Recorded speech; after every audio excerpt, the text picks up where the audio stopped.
Merci, merci. Bonjour, monsieur. Bonjour. Alors, je sais que vous parlez français. Ah, d'accord. And they have headphones, so the translation is, so they will understand everything you say. Not sure they will understand everything I said, but you. Well, I don't do much publicity unless it's for a movie. You know, right before a movie opens, you have to go promote the film, and you do the publicity then. But I go years without doing profile pieces or interviews, and you quietly just go about your business. So last night had particular resonance for me for several reasons. Number one, my father met my stepmother, Anne, and Anne was my stepmother for 63 years. She passed away a couple of years ago, so I was very close to her. My father met Anne at Cannes.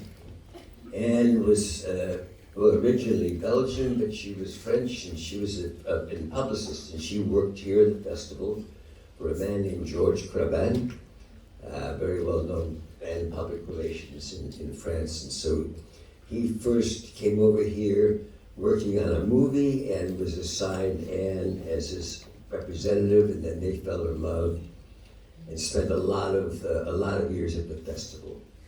And I remember hearing about those stories all the time.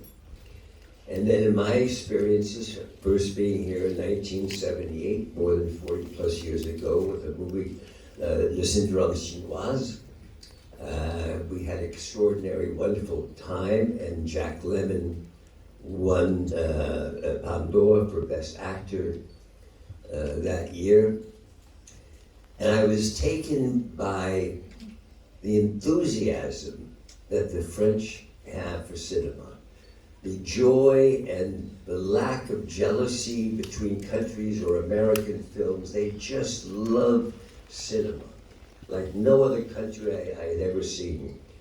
And so that experience and the combination and the joy of meeting these different cultures, different languages, all connected by a love for film, really stuck with me.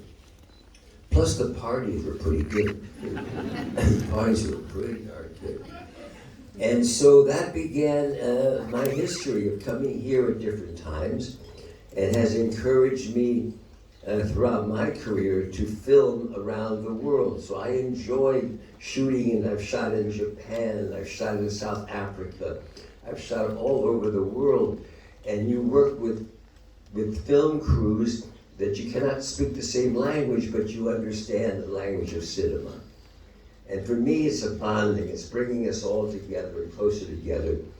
And this year, when I felt in a very difficult time with the COVID, it's restricted our movements for the last 2 or 3 years, and with this terrible war that's going on, that film is one of the few things that brings us all together, that gives us some unity, rather than all the separations that we keep finding with each other. So I'm terribly grateful to Iris and to Terry for this lovely honor that they bestowed upon me, and most importantly, my family is proud of me.